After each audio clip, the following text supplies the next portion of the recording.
الحمد لله رب العالمين والصلاة والسلام على رسوله الكريم محمد وعلى آله وأصحابه أجمعين وعلى من تبعهم بإحسان إلى يوم الدين. اما بعد، حضرات محترم، یہ ضروریات دین کورس کا سبق نمبر 33 ہے۔ اس کا موضوع ہے مسجد کے فضائل و احکام۔ محترم سامعین، اس سبق میں سب سے پہلے مسجد کے مقام و مرتبے کے بارے میں 5 احادیث سمجھیے۔ نمبر 1، نبی اکرم صلی اللہ علیہ وسلم کی بعثت کے بعد سب سے پہلی مسجد جو سب مسلمانوں کے لیے بنائی گئی مسجد قباء ہے۔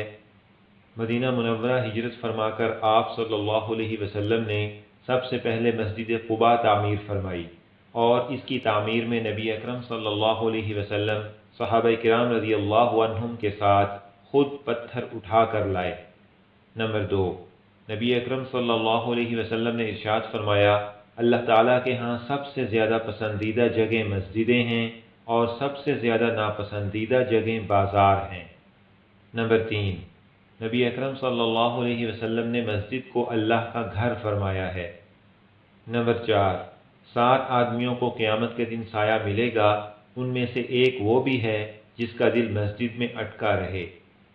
نمبر 5، رسول اللہ صلی اللہ علیہ وسلم کا ارشاد ہے، جو آدمی عبادت کے لیے مسجد جاتا آتا ہے، اللہ تعالی ہر دفعہ کے جانے آنے پر اس کے لیے جنت میں مہمانداری کا انتظام فرماتے ہیں۔ اس حدیث سے معلوم ہوا کہ عبادت کے لیے مسجد جانے والا اللہ تعالیٰ کے گھر اللہ تعالیٰ سے ملاقات کے لیے جاتا ہے، اور اللہ تعالیٰ اپنے اس معزز مہمان کی مہمان نوازی کا اہتمام جنت میں فرماتے ہیں۔ حضرات محترم، اب مسجد بنانے کی فضیلت کے بارے میں 2 احادیث سمجھیے۔ نمبر 1، نبی اکرم صلی اللہ علیہ وسلم کا ارشاد ہے، جس نے قطع پرندے کے انڈا دینے کی جگہ کے برابر بھی مسجد بنائی، اللہ اس کے لیے جنت میں گھر بنائے گا۔ قطع کبوتر کے برابر ایک پرندہ ہے۔ نمبر 2، مسجد بنانا صدقہ جاریہ ہے، جس کا ثواب آدمی کو اس کی موت کے بعد بھی قیامت تک ملتا رہتا ہے۔ سب سے زیادہ مرتبہ مسجد حرام کا ہے، اس کے بعد مسجد نبوی کا، اس کے بعد مسجد اقصیٰ کا، پھر جامع مسجد کا، پھر محلے کی مسجد کا، پھر راستے کی مسجد کا، یعنی جہاں آباد محلہ اور مقامی رہائشی نمازی نہ ہوں، پھر گھر میں نماز کے لیے خاص کی ہوئی جگہ کا۔ مسجد حرام میں ایک نماز پڑھنے کا ثواب دوسری جگہ کی 1,00,000 نمازوں سے زیادہ ہے، اور مسجد نبوی میں ایک نماز کا ثواب 1,000 نمازوں سے زیادہ ہے، اور مسجد اقصیٰ میں ایک نماز کا ثواب 500 نمازوں کے برابر ہے۔ محترم سامعین، اب مسجد کے بارے میں 12 احکام سمجھیے۔ نمبر 1، ہر شہر، قصبہ اور گاؤں میں مسجد کی ضرورت کی مقدار جگہ وقف کرنا وہاں کے مسلمانوں کے ذمے مجموعی طور پر واجب ہے، اور عمارت بنوانا مستحب ہے۔ نمبر 2، مسجد کی عمارت حسب وسعت مضبوط بنائی جائے، اور مسجد کو صاف ستھرا رکھنے اور اسے خوشبو لگانے کا خاص اہتمام کرنا چاہیے۔ مسجد کی قبلے والی دیوار میں نقش و نگار بہرحال ناجائز ہیں۔ اس کے علاوہ دوسری دیواروں پر وقف کے مال سے نقش و نگار درست نہیں۔ اگر کوئی اپنے ذاتی مال سے کرے تو جائز ہے، لیکن شرط یہ ہے کہ تکلف کی حد تک نقش و نگار نہ ہو، اور ایسا نقش و نگار بھی نہ کرنا ہی بہتر ہے۔ مسجد کی دیواروں پر قرآن مجید کی آیات لکھنا بھی اچھا نہیں، کیونکہ عمارت کے گرنے یا رنگ اکھڑنے کی صورت میں آیات کی بے ادبی کا اندیشہ ہے۔ نمبر 3، مسجد کی طرف عبادت کے لیے جانے اور آنے کا بھی ثواب ملتا ہے، لہذا جس کا گھر مسجد سے دور ہو اسے آنے جانے کا اتنا ہی ثواب زیادہ ملے گا۔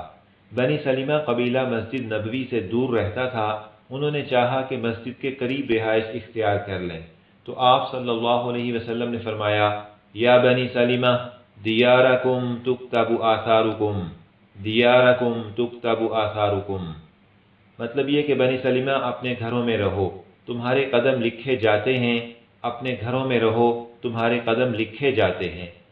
نبی اکرم صلی اللہ علیہ وسلم کا ارشاد ہے، جو آدمی گھر سے وضو کر کے نماز کے لیے مسجد جاتا ہے، اس کے ایک قدم پر گناہ معاف ہوتا ہے اور دوسرے پر درجہ بلند ہوتا ہے۔ نمبر 4، فرض نماز اپنے محلے کی مسجد میں پڑھنا افضل ہے۔ محلے کی مسجد سے مراد گھر کے قریب کی مسجد ہے۔ کاروبار یا ملازمت کے وقت محلے کی مسجد وہ ہوگی جو کاروبار یا ملازمت کی جگہ کے قریب ہو، لہذا بہتر یہی ہے کہ شرعی عذر کے بغیر محلے کی مسجد نہ چھوڑے۔ نمبر 5، مسجد کی طرف جاتے ہوئے وقار اور سکون سے چلنا چاہیے، دوڑنا نہیں چاہیے۔ مسجد میں داخل ہوتے وقت نبی اکرم صلی اللہ علیہ وسلم پر درود شریف پڑھے اور اللہم افتح لی ابواب رحمتک کہے، مطلب یہ کہ اے اللہ میرے لیے رحمت کے دروازے کھول دے، اور مسجد سے نکلتے وقت درود شریف پڑھے اور اللہم اعصمنی من الشیطان الرجیم کہے، اے اللہ مجھے شیطان مردود سے بچا، یا نکلتے وقت درود شریف کے بعد یہ کہے، اللہم انی اسألک من فضلک، مطلب یہ کہ اے اللہ میں تجھ سے تیرا فضل مانگتا ہوں۔ مسجد میں داخل ہوتے وقت دایاں پاؤں پہلے اندر رکھے اور باہر آتے وقت بایاں پاؤں پہلے باہر نکالے۔ مسجد کی انتظامیہ کو چاہیے کہ مسجد کی حدود کی واضح طور پر نشاندہی کر دیں تاکہ دعا پڑھنے کی جگہ صاف طور پر معلوم ہو جائے۔ چار دیواری کے اندر جس جگہ کو انتظامیہ نے نماز پڑھنے کے لیے خاص کر کے مسجد کی نیت کی ہو، وہاں داخل ہوتے وقت دعا پڑھی جائے گی اور وہاں داخل ہوتے وقت نفلی اعتکاف کی نیت بھی کر لینی چاہیے۔ نمبر 6، نبی اکرم صلی اللہ علیہ وسلم کا ارشاد ہے، آدمی جب تک مسجد میں باوضو بیٹھ کر نماز کا انتظار کرتا ہے تو اس کے لیے نماز پڑھنے کا ہی ثواب لکھا جاتا ہے، اور فرشتے اس کے لیے دعا کرتے رہتے ہیں، اے اللہ اسے بخش دے، اے اللہ اس پر رحم فرما۔ نمبر 7، بدبودار چیز کھا کر جب تک منہ کی بدبو دور نہ کر لے تب تک مسجد میں آنا جائز نہیں، مثلا کچی پیاز، لہسن، مولی، حقہ، سگریٹ وغیرہ، سب کا یہی حکم ہے۔ اسی طرح بدبودار چیزیں مسجد میں لانا بھی جائز نہیں۔ ایسے ہی جس شخص کے کپڑوں میں پسینے وغیرہ کی بدبو ہو اسے دور کیے بغیر مسجد نہ جائے۔ نمبر 8، جسے جنابت یا حیض ہو اسے مسجد میں داخل ہونا جائز نہیں۔ مسجد میں کوئی ناپاک چیز لانا بھی جائز نہیں۔ بہت چھوٹے بچے جنہیں وضو نماز کی تمیز نہیں، انہیں مسجد لانا درست نہیں۔ مسجد میں ایک طرف سے داخل ہو کر دوسری طرف سے نکل جانا اور مسجد کو راستہ بنانا جائز نہیں۔ اگر کسی عذر کی وجہ سے کبھی گزرے تو مضائقہ نہیں، لیکن اس کی عادت بنا لینا جائز نہیں۔ نمبر 9، جو پڑھانے والا اجرت پر پڑھاتا ہو اسے مسجد میں پڑھانا مکروہ ہے، الا یہ کہ اعتکاف کی نیت سے بیٹھے، اور مسجد میں دنیا کی باتیں کرنا بھی مکروہ ہے۔ مسجد میں اونچی آواز میں ذکر کرنے یا تلاوت کرنے سے اگر کسی دوسرے کی عبادت یا آرام میں خلل آئے تو یہ ناجائز ہے۔ مسجد میں ہوا خارج کرنا ناجائز ہے۔ نمبر 10، مسجد میں خاص راتوں میں ضرورت سے زیادہ روشنی کا انتظام کرنا ناجائز ہے، جیسے مثلا ختم قرآن کی رات عموماً لائٹنگ کا اہتمام ہوتا ہے، یہ جائز نہیں۔ نمبر 11، اگر کوئی آدمی مسجد آ جائے پھر کوئی ضرورت پیش آئی جیسے تھوکنا، ناک صاف کرنا، وضو کرنا وغیرہ، اس کے لیے جانے سے پہلے اپنی جگہ پر رومال وغیرہ رکھ جائے اور ضرورت پوری کر کے فوراً آ جائے تو یہ درست ہے، لیکن مسجد میں آنے سے پہلے ہی مصلی وغیرہ بچھا کر جگہ روک لینا درست نہیں۔